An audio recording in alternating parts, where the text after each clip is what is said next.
What if you could take that risk, make that change, reach that goal, live your best life? Welcome to another episode of the What If You Could podcast, where we get together with amazing experts and everyday people who share challenges, encourage healing, and explore the possibilities that life has to offer. I'm your host, Gary Scott, and I'm excited that you're along for the ride. Hey, everybody. Welcome to another episode of the What If You Could podcast. And today, my friend is Jack Kammer. Hey, Jack Kammer. How are you, buddy? I'm very well, Mr. Gary. How are you? I am sensational. This is going to be such a fun topic. I'm going to love every second of this. We are here with male-friendly media. I love it. Being a male. Can I say I'm a male? I don't want to I get in any think trouble. that's still allowed. Okay. Well, Jack, thank you so much for being here. This is going to be a great podcast. I've been looking forward to this, but I do always have my one opening question. And I just ask everybody, it's a what if you could podcast. Have you ever had a what if you could moment? What if you could thought? What if you could do whatever? What might that be if you have one? Well, I think without stretching the truth very much at all, I think I can say I did my what if you could moment. I made my what if I could decision, and it all worked out amazingly great. And I want to spread the joy, particularly to men and boys, because I think that men and boys have been less encouraged to think blue sky type things. What if I could? Men and boys have been primarily told, get a job, start a business, make some money. And plan B is to make a little less money if you have to. But it's but it's still about making money primarily for men and boys.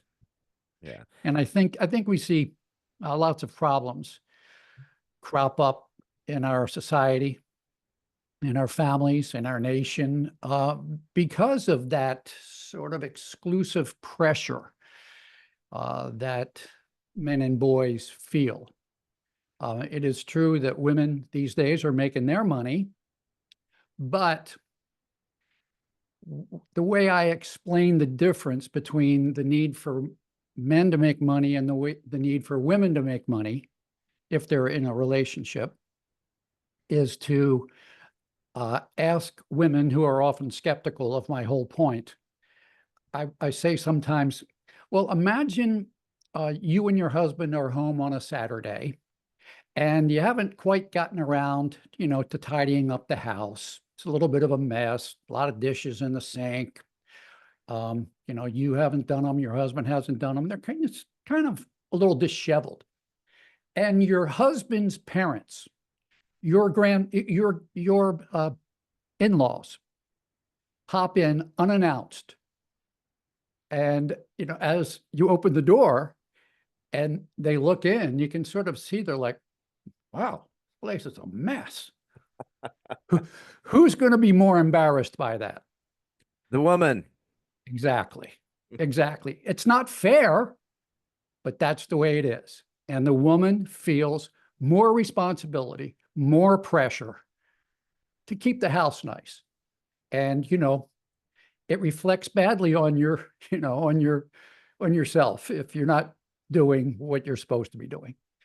Similarly, if a family isn't paying its bills, if it's not making the money it needs to make, who's going to feel more responsible for that? More like a failure, more like they're not living up to their expectations. It's more likely the man to feel the pressure of that. Yep. And so I don't know how far back you want to go. I mean, you might want to know. Wherever. Well, Jack, I'm thinking caveman time. We're going way back. I'm old, but I wasn't there for that. Um, s- so But you but weren't roles defined? I mean, even that far back. I mean, they'd go out and kill a brontosaurus. They'd bring it home. They'd dump it in the cave and say, "Cook dinner, make dinner." And why isn't the well, cave clean? And I'm going to go back out with the boys and chase some zebras, right? I mean, didn't well, it go that far back? it very much does. It very much does. When we were a little band of hominids walking across the grasslands of the Serengeti, you know, chronologically and I think scientifically, we have to say there weren't any dinosaurs at the time that, there were people.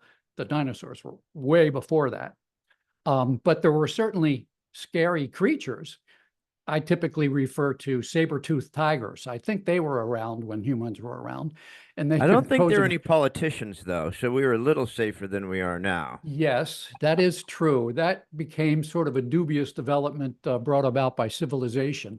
Um, um, But so yeah, saber-tooth tigers were scary. yeah, Absolutely. saber-toothed tigers were scary. And so when we were in danger of being wiped out as a species by a couple of saber-toothed tiger attacks, we really had to guard against that. And so we had to eke out every bit of efficiency we could out of our human capabilities. And so we specialized that the woman was going to take care of the kids. She's got the breast, she's got the womb. Um, the man is going to take care of the saber-toothed tigers because he's got, the muscles. So he specialized in spears on the perimeter, on the periphery. He goes out there and takes care of business, keeps things safe. And not only does he kill the saber-toothed tiger, he might bring it back for the family to eat or for the whole band to eat. That was when we were a very primitive species. And so we really had to enforce really strict rules about you have to do this because we need every bit of ability you have to keep these babies alive.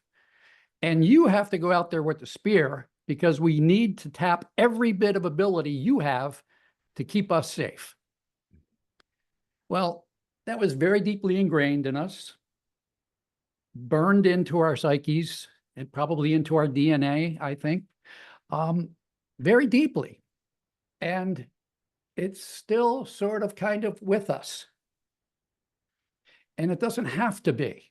We have certainly seen over the past 60 years that women have said, I don't need to stay by the campfire with the babies. I like the campfire and I like my babies, but too much of any good thing is not a good thing. So yeah, I'm going to still be the mother, but I'm also interested in, maybe being a lawyer, maybe a doctor, maybe a scientist, maybe a middle manager, somewhere, get a job, do some different things, meet some different people, have a different experience, make some money. So we have let women loosen up the primitive bonds that they were beholden to. We have not done nearly as good a job over the past 60 years in doing that for men and boys. And you might have heard about this thing called a boy crisis. Have you heard of the boy crisis? Okay. There are lots of theories about what's causing it. And there are no doubt multiple factors involved. Jonathan Haidt, the renowned social psychologist, he thinks it's got a lot to do with social media.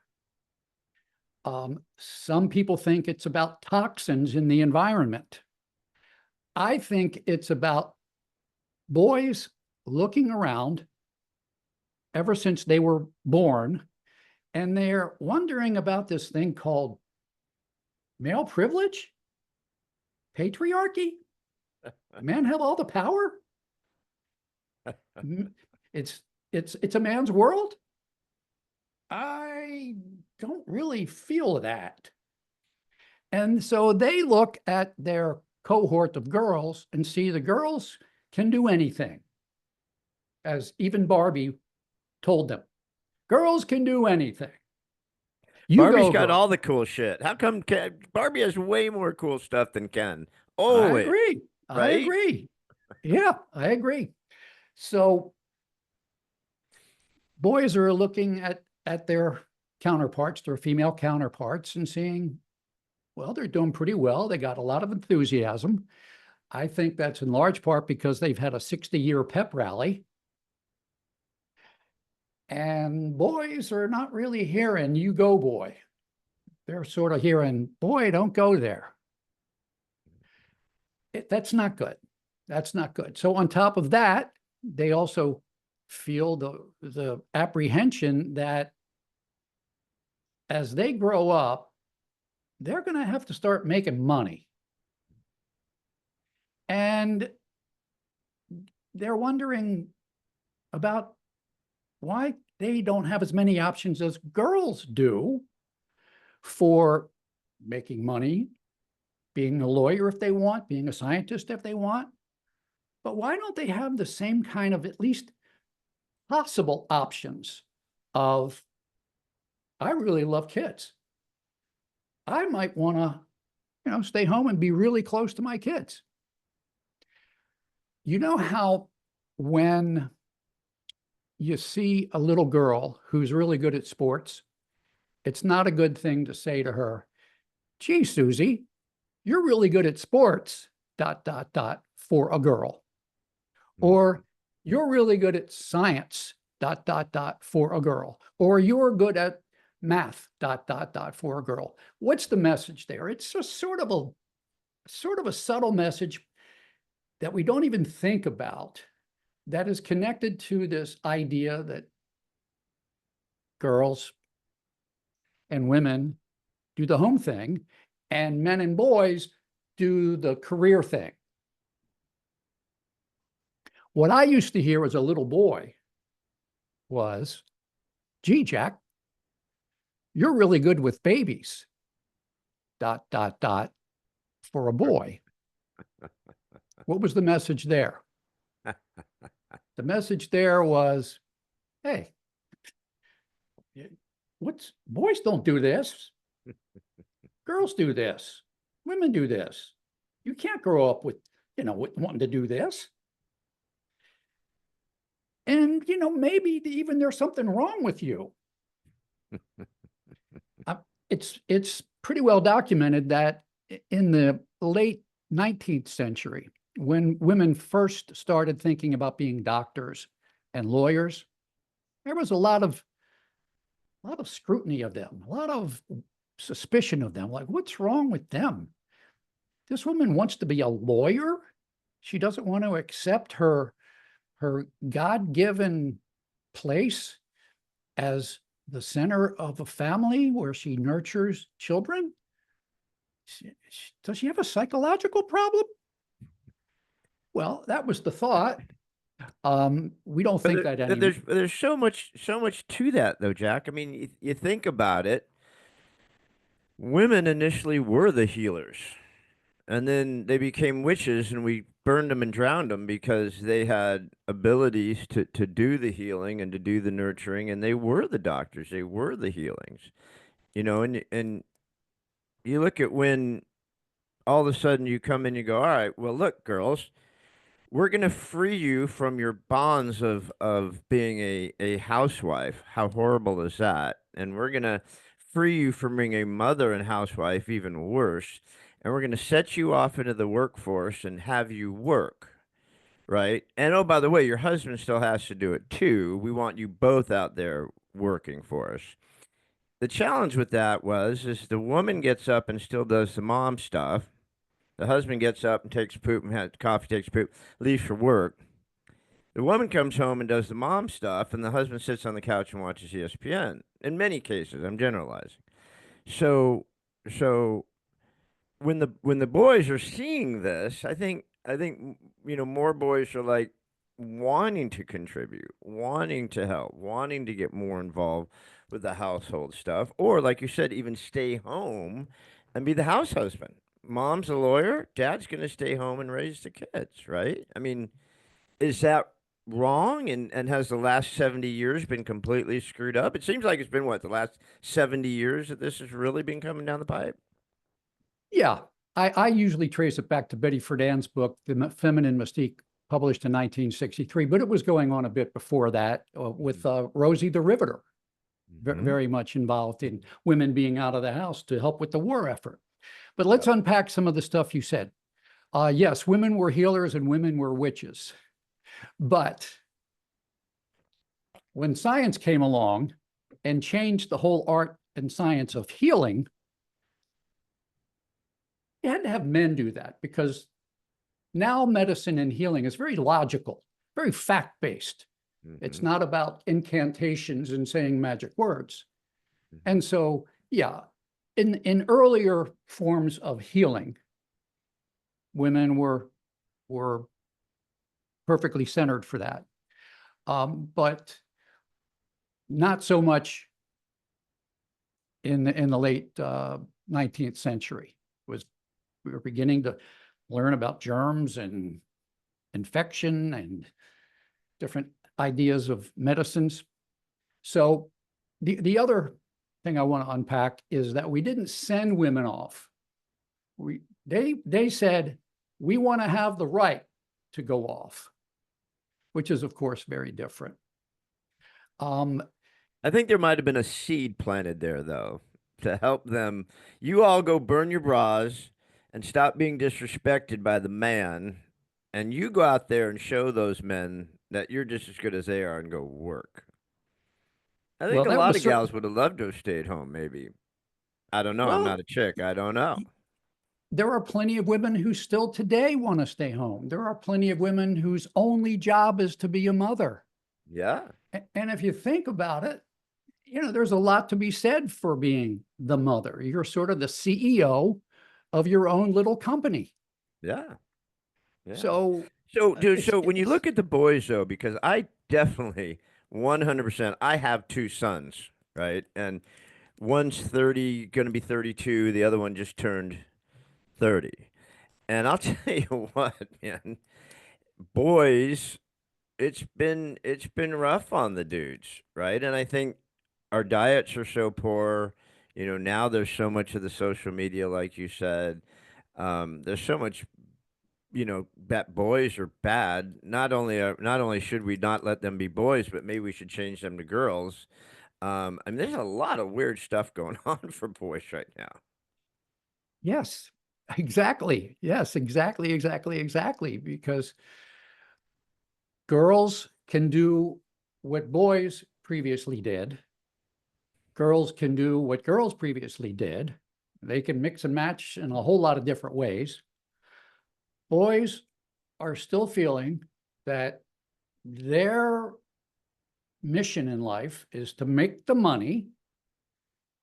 The women are saying, I don't need you to make money.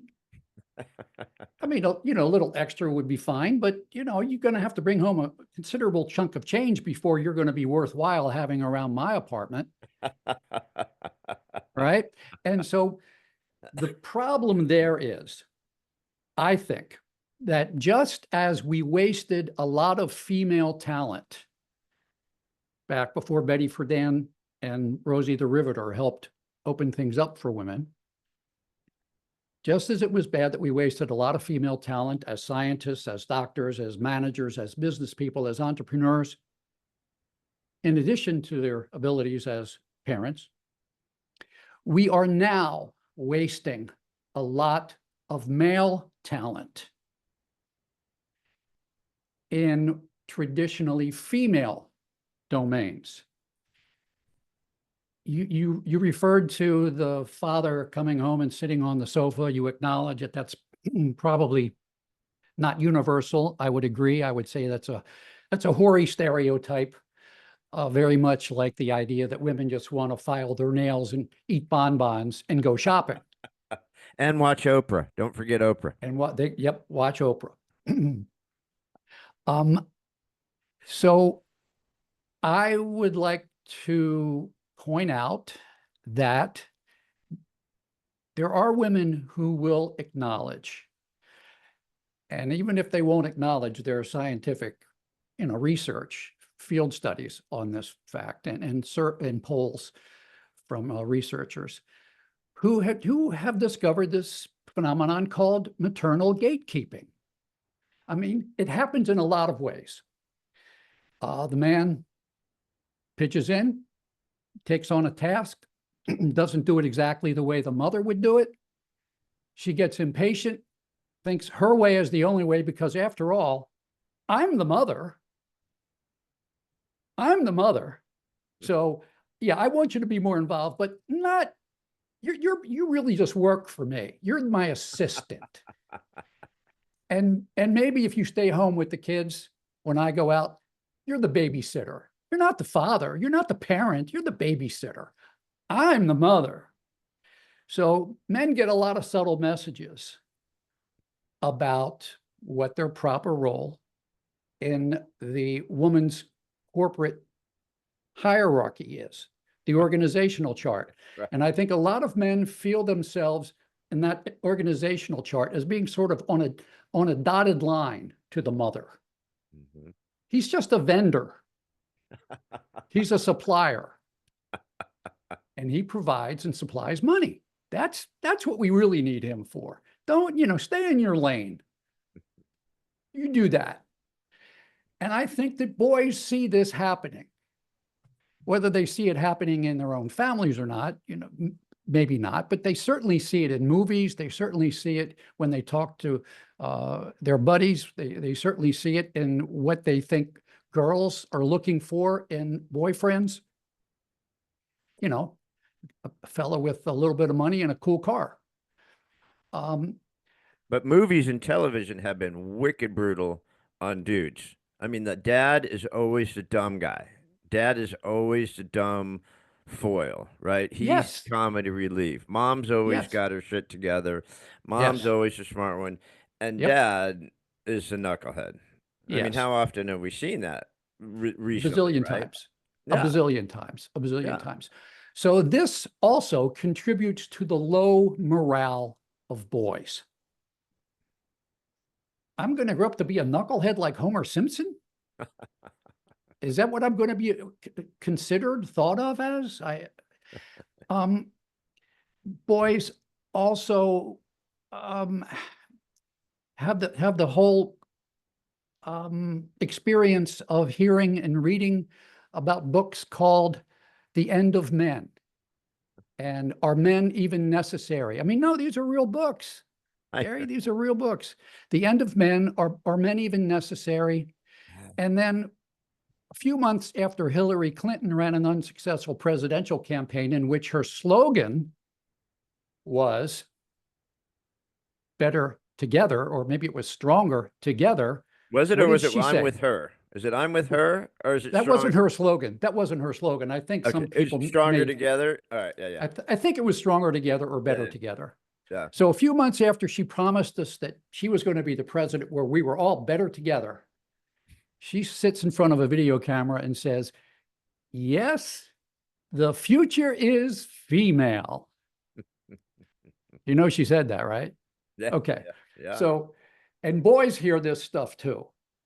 And so they are wondering, what the hell am I even supposed to do? I think what they are supposed to do is to watch your podcast and ask themselves the question, what if I could? And then there are people like you and me saying, yes, you can. Yeah. It might not be easy and people might give you a hard time, but yes, you can. You know where Just as you women, know where you really see boys struggle, and unfortunately I see it a lot. There's so much of it is in divorce. When you see a husband and wife divorce, God, you don't. Hopefully it doesn't get real nasty, but once you get the attorney involved, it's gonna get nasty. And so, the child is the pawn, and the boy is really gonna get hammered. And because the abuse on the dad. Your dad's this, your dad's that. Men are this, men are that, and I've got to keep you away from him because he's not worthy of even caring for you. So you see all these moms raising these sons, and it's like keeping your father away. It's like, dude, you have to have a man involved in your son's life. I don't care what anybody says. Moms do a great job, mom. I'm not picking on you. There's a lot, I know I know boy moms, right? Do a great job. But a man has to be involved in his son's life. He just does. You won't get any argument from me. You will, you will get an argument from a lot of women who feel that they don't need any man around because I'm a mother and I'm all my kids need. Now, I think that they really have to be sort of not paying attention, and or they really are looking for a way to rationalize what they want for themselves, not really thinking about, am I really being considerate of what my kids need? You don't have to dig very hard to find a lot of research that shows that fathers are hugely important. Now, we need to recognize that this research is fairly recent, last 30, 40 years. Do you remember, I'm older than you, but you might have heard this, that in the 50s and 60s, when there was a divorce and the father didn't want to lose his relationship with his kids and talked to his lawyer about, can I fight for custody? Do I have any chance? It was not uncommon for the lawyer to say, oh, don't put your kids through that. Yep. 100%. 100%. If you really love your kids, this is a horrible thought, but if you really love your kids, what you'll do is you'll walk away. Mm-hmm. You won't put them through that. That's how little the importance of fathers was regarded. And that kind of thinking is not completely flushed through our culture. No. So it's a huge problem. And we need to get over it. We need to recognize that we are wasting male talents as parents and as nurturers in ways probably typically different from the ways mothers parent, but just as good. And when the two get together, it's even better because you got two ways of looking at something. It's the whole idea of diversity, isn't it? That you have different points of view looking at something, and you're more likely to see the whole picture when you're looking at it from two sides. Yeah. I mean, this isn't an anti-woman position at all. It's like we want our moms. We want a mother to be there nurturing and raising the child. We want a father being there to nurture it. If for some reason that cannot happen, it doesn't mean that the mother should automatically get the children if the father wants the children. I mean, it doesn't make it an anti-woman position. It's about a fairness position, right? Well, A father has every right and every opportunity to be able to raise his children as a mother, because she has to go work. I mean, she's going to work too, unless she's, the child support and the spouse support is so high that she doesn't have to. But most single women or single mothers are working mothers, right? So what's the difference? Why can't the father have the kids? How did that's it was so stigmatized, right? well, sometimes the father does get the kids. Ideally, the way it should be is that if there's going to be a divorce, mom doesn't love dad anymore, dad doesn't love mom anymore, whatever the issue is, there's going to be a divorce. We start with the assumption, it's called a rebuttable presumption. It's just the starting point, sort of like a rebuttable presumption in criminal court is you're innocent until you're proven guilty. That doesn't mean everybody's innocent, because the presumption of innocence is rebuttable by the state's attorney putting on his case and showing the evidence that indicates this person is guilty. But we start with a rebuttable presumption of innocence until proven guilty. We need to start with a rebuttable presumption that both parents are good for the kid equally. And if there's a reason why one or the other should lose that status and that respect because of some flaw in them, the state or the social workers or the mother's lawyer, if she's the one who says he's no good, or the father's lawyer, if he says she's no good, need to put on the evidence to rebut the presumption of shared parenting.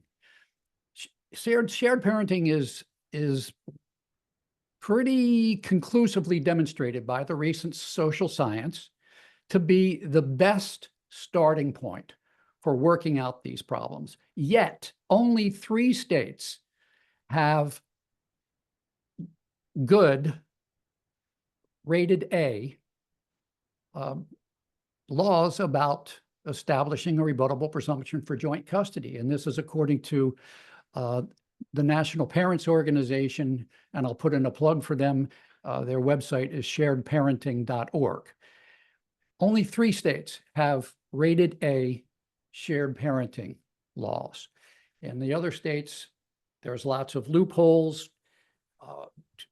Lawyers can get a temporary assignment of the kids to one parent or the other, and then proceed to delay and delay and delay and delay for 2, 3, 4 years. And then when the case finally gets to court, the argument is, well, they've been here for 4 years. We don't want to disrupt them. Best interest of the child.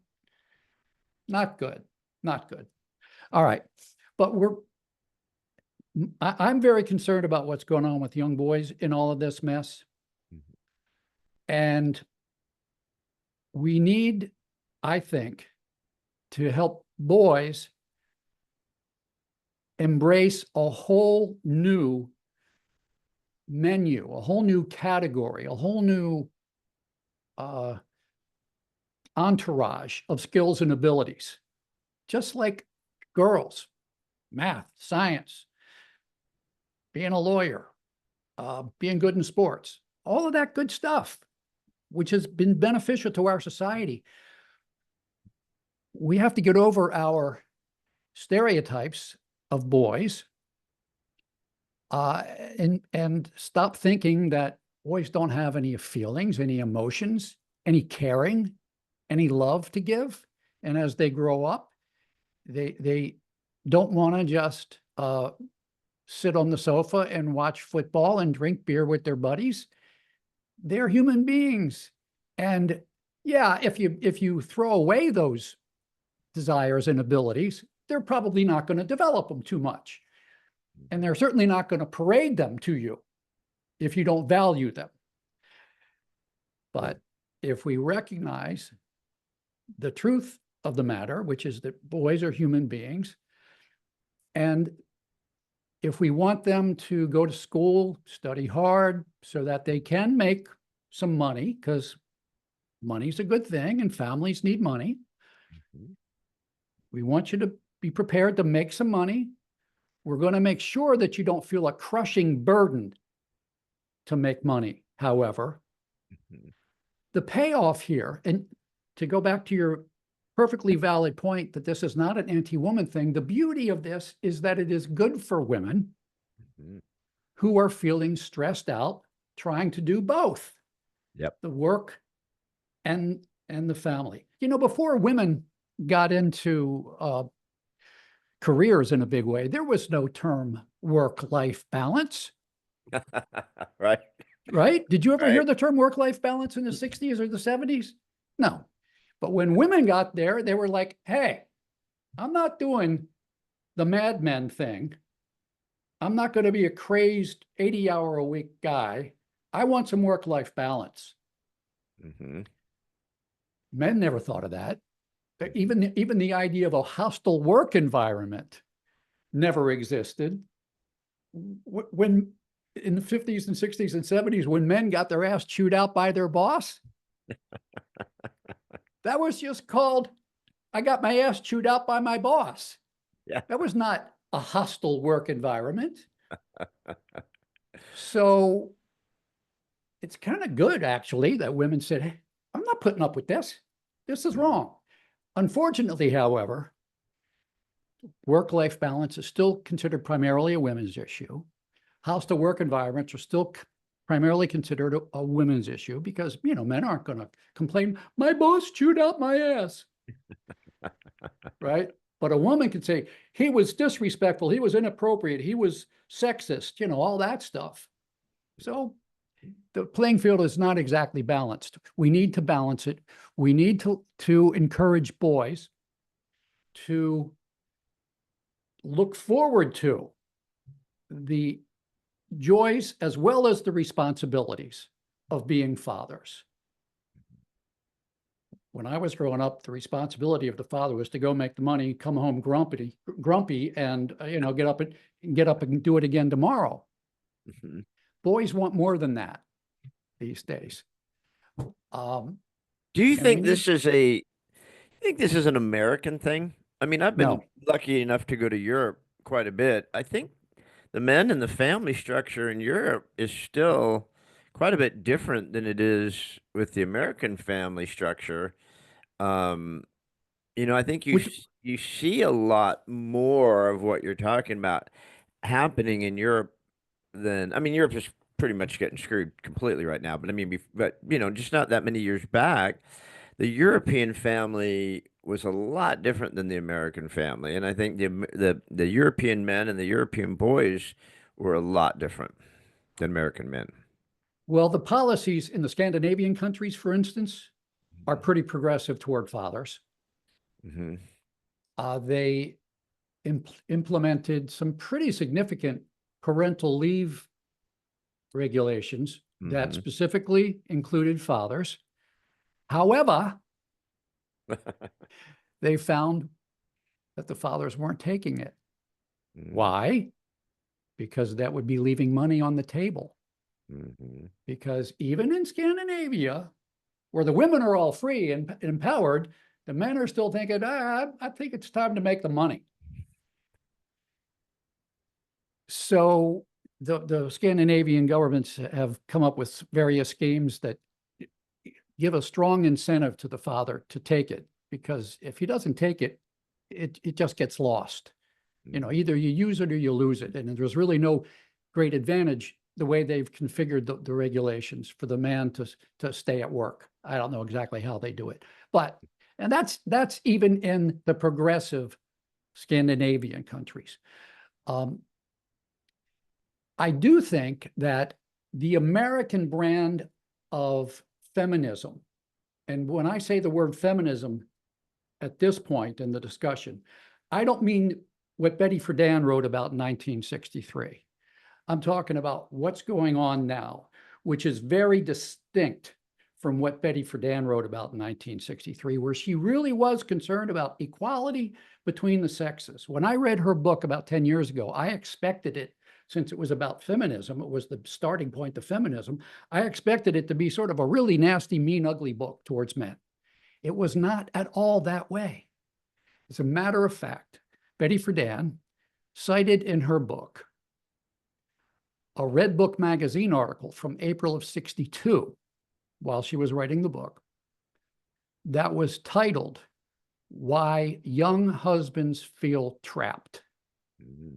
She cited that article approvingly as a way of saying, this is not exactly a picnic for men either. So what should have happened back in the day, that didn't happen back in the day, was that the women's movement, and Betty Friedan was supporting this idea, but she wasn't the only person at the helm. Lots of women jumped in and tried to impose their vision of what women should have and get. In 1969, a group of women called the Red Stockings in New York City issued their Red Stockings Manifesto. And what they did was very, very strategically make it unnecessary to have a conversation with men or a negotiation with men or an environmental impact statement about how will all of these changes for women impact men and what will it do to our whole social system, including families. was not necessary to ask men what men might want. What would gender equality and anti-sexism look like to men? How do men experience sexism? No, we don't have to ask men. Why? According to the Red Stockings, women are oppressed. Our oppression is total. We identify men as the agents of our oppression. Boom, just like that. Men were the enemy. No need to talk with men. No need to consider men. No need in this day and age when we supposedly really listen to everyone and try to value everyone as partners and stakeholders. No, we made men into enemies. And men are gobsmacked like, I'm your oppressor? Don't you see what I do? And then, of course, that trickles down to the boys. I think they're sort of looking up and saying, why are adult men putting up with this? Am I damned to proceed into this state of affairs that you guys have allowed to take place? We need to have a lot of changes based on asking boys, how do you feel about all this? How do you feel when you see a girl wear a t-shirt to school that says, girls rule, boys drool? How do you feel about that? Have you ever said anything about that? Well, no, I've never said anything about it. Well, why not? Well, because I'd be laughed at, I'd get in trouble, I'd be sexist, I'd be a chauvinist, I'd be an oppressor. Okay, that might all be true, but how did you feel about it? Well, I didn't like it at all. Well, who did you tell? Nobody. Right? Right? Mm-hmm. Where are the adults in the room? And you're right, mothers of boys, much more than fathers of boys, are championing the problems they're seeing in their boys, championing the solutions to the problems they see in their boys. MOBs, they're called mobs, mothers of boys. Yeah, really, no, there are mobs groups. Yeah, my wife was a mob. She was the greatest mother of boys. She did work. She worked with me in my business, but I mean, her focus was the boys. She was the team mom. She was the cub mom. She was the PTA mom. So she could be close to her boys and around her boys. But those boys did not get pampered by their Colombian hot-headed mother at all. I mean, these guys were raised to be men, right? They were not pampered and, oh, my little schnoogie pie, it's okay if you're this or that. But but in that, there's two sides of it. Like you said, I mean, there's one thing to be a macho boy or a bully boy, right? Because your dad's a bully or whatever. And there's other things to be able to express your feelings and know that that's okay. You know, boys can express their feelings just like girls. It's okay. That's the ideal. The reality for too many boys is two words: man up. Yep. And that's not happening just in the 60s and 70s. That's happening today. Yep. It's not good. Well, and the challenge is that at one side, the boys is being told to man up, but on the other side, at the same minute, they're being told, now find your feminine side and you know, do this and do that. It's like, dude, I can't do both, but you can do both. You can be a strong man. You can be a strong male role model and still have emotions and still have feelings and still have empathy. It's possible, but I think the messages are so convoluted and so mixed that it's tough to figure that out. There was a writer named, I think it was Rich Zubeidi, who said this: my kind, caring, gentle, nurturing side is not my female side. My kind, caring, gentle, nurturing side is my kind, caring, gentle, nurturing side. And I think you're pointing to a very important thing. It is sort of a turnoff to boys told to be in touch with their feminine side, because first of all, it's not the feminine side. It's just a different extension of their human side, of their humanity. Rather than talking about the male, your feminine side and your maleness, I think we would do well to recognize that there is this sort of scary idea that boys face as they're growing up when they watch the nature films and they see two rams banging each other's heads. And then we read and hear in the documentary about, the herd of rams, about the alpha male. And these two are going to fight it out and one of them's going to die. Right? So instead of talking about the alpha male on the one hand and the feminine side on the other, my recommendation is we don't want to hold up the alpha male as a human ideal. If rams want to do that, if bulls want to do that, that's fine. But we're humans. We do this thing called civilization. And it's not all about might makes right.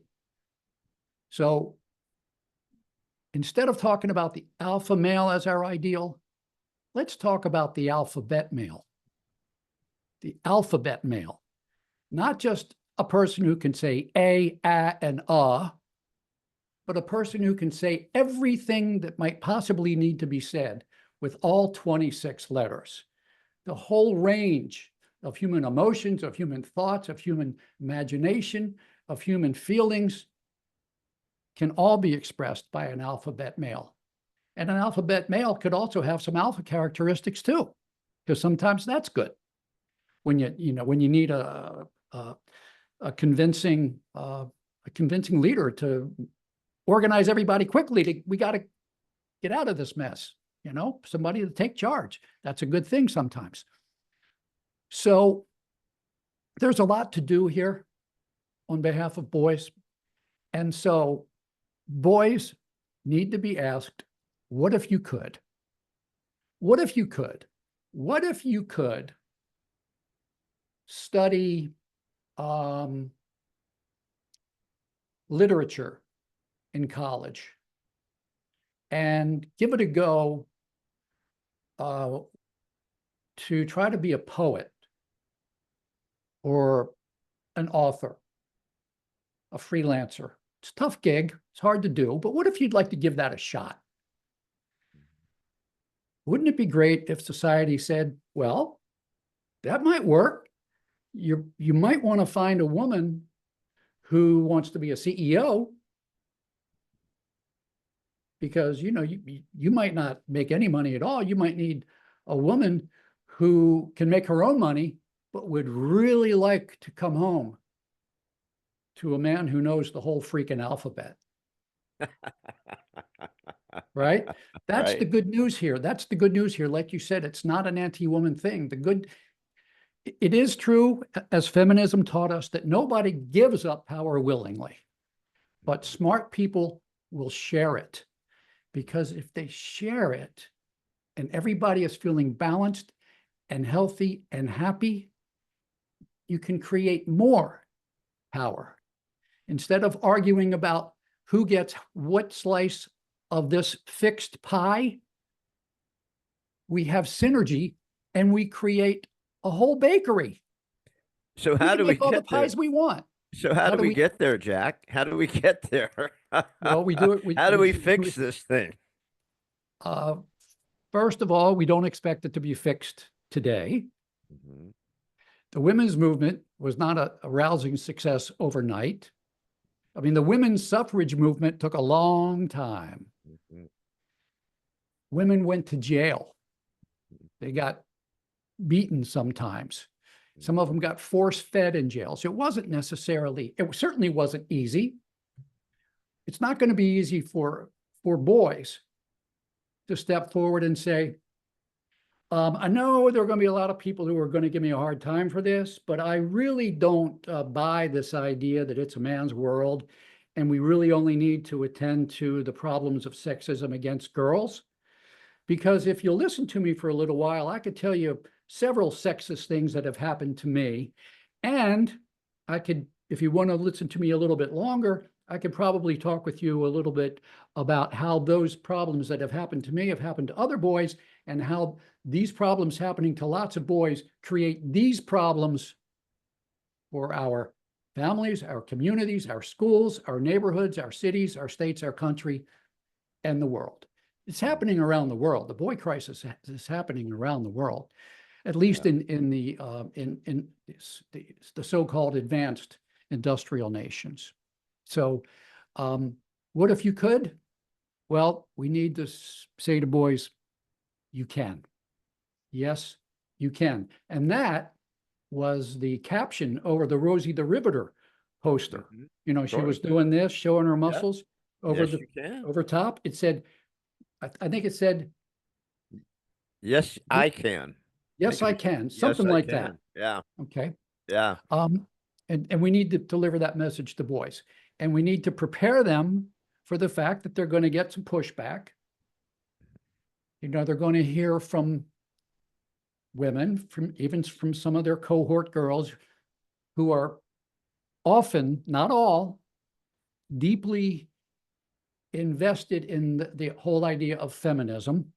Some of them will say, oh, let me get out my little tiny violin because I feel so sorry for you, as if men haven't ruled the world for 500,000 years, which is baloney. But that's you know what they're going to have to expect. It's not going to be easy, but talk to your buddies, talk to your friendly girls, your friendly girlfriends in the neighborhood, because a lot of them see what's going on because they lost their daddy, or they lost their brother or their cousin or something. They are aware of what's going on. And if you feel that something's wrong here and you're a young man, you don't have a personal problem. You're not imagining things. Yeah. Talk it up and be patient, be humble, but be steadfast. Yeah. And you have a right to a happier life than you otherwise would have. Yeah. And we can get there for sure. You know, I time just flies on these things, but you know, I lied earlier. I said I just had the one question, the what if you could question, but I lied. I'm a liar. I always have a last question. And I always ask my guests before we sign off, I say, you know, is there a thought that you have, a saying that you have? Is there something that just means something to you that you just love to share with the guests and say, you know, something that just you'd really like to leave us with that we can kind of dig into? How you get this? I mean, you're pretty receptive to what I'm talking about. Mm-hmm. Talking to young boys, as I would like to do, I would like to suggest that when young boys encounter a closed mind and, you know, the tiny violin, you know, the sarcastic sympathy, one thing they can say is, you know what the most sexist idea of all is? The most sexist idea of all is that only one sex is ever sexist, and only one sex is ever harmed by sexism.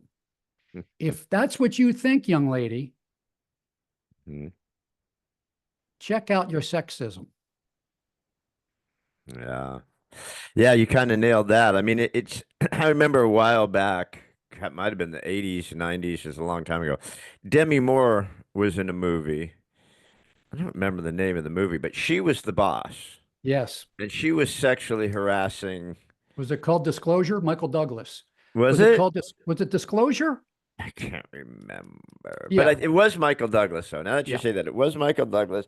And it was Demi Moore, and he was in a really bad spot. He was a married dude whose boss was reversed, you know, turned the tables as far as that type of thing. And I think I'm a total woman guy. Like my first wife, who's passed now, but we were partners. Like I said, she was Colombian. She was freaking tough as nails, right? I slept with one eye open just to be on the safe side. You know what I'm saying? My current wife is the same. Keep a machete hanging over the headboard? Yeah, I was always worried I'd get the Colombian necktie. Um, but my current wife is the same. She's retired, she's starting to work part-time just for shits and giggles, but she's a scuba instructor. She travels, she goes all over, very independent, very strong women. And I think you agree. We love strong women. This isn't the point. We want strong women, but we don't want that at the sacrifice of our boys. We don't want this to where we're taking our boys and putting them in makeup and dresses and saying, "Well, you're a girl, or you're not strong enough to be a man, or you can't have emotions unless that means you're this way or that way." It's just not true. We can have strong men, strong women, strong boys, strong girls, strong families, strong communities, strong societies. It can work. I just think it's like the pendulum, right? Everything goes this way and then it goes way that way. And then you kind of hope to find a middle there. You know, I hope it's a pendulum that's going to swing back. Sometimes I worry that for the culture at large, and certainly for some individual boys, it's not a pendulum that's going to swing back. It's a crate that's being pushed toward a cliff. And for a lot of boys, they get to the edge of that cliff and they're looking around for some help, somebody to recognize where they are and what they need and what they want and what they're afraid of and what is going on in their lives and in their heads and in their futures and in their fears. Male suicide at the teenage level is about 3.5 times as high as it is for girls. Yeah. So yeah, I hope it's a pendulum, but what I would really like would be, instead of thinking of it going left and right, let's think about the whole thing going up. I love that. Yeah, I love that because we all can rise together if we could just figure this whole thing out. It just doesn't have to be one way or the other, right? I mean, it just doesn't. So, Jack, you've been awesome. I love this topic. Like I said, I'm got my two sons. We had a mob. She was amazing. So this means a lot to me, and I think it's a subject that needs to be exposed more. I think people tiptoe around this. I think people are afraid to talk about boys being stronger and families being stronger and having a more, that how we can take on different roles. So I love what you're doing. I think it's Thank you. awesome. So it's male-friendly media. Tell us about what male-friendly media is. It's just a website where I post, where I have stored, uploaded, archived everything, not everything, most of what I've written, videos that I've made, books that I've written, and a couple of other things. So if people have an hour to poke around, they could probably kill an hour with malefriendlymedia.com. There's so much content out there, right? Yeah, well, we're going to put that on the podcast. So when Great. they go to the podcast, they can click on it. They'll find it and look into your stuff and join the male friendly movement. I mean, let's all get behind this and start helping our boys. There really is no male friendly movement now, but let's talk about what we're thinking and beginning to wonder about. Love it. We don't, let's not be shy. I love it. Exactly. We don't have to insist that we're right. We just need to say, this is something I'm thinking. It's not a taboo topic. We've got every right to talk about it as anything else. And I think it's just as important because, the next generation is every generation coming up is important. So, all right, everybody, this has been Jack Kammer with Male Friendly Media. Super important topic. I love every second of it. And I just appreciate you being here. Thank you, Gary. Thanks, buddy. I Talk to you appreciate soon. being here. Thank you. Thanks. Take care. Bye-bye. Thanks again for joining us on another episode of What If You Could podcast.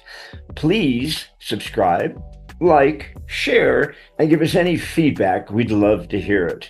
And remember, if you can dream it, you can do it. See you next time.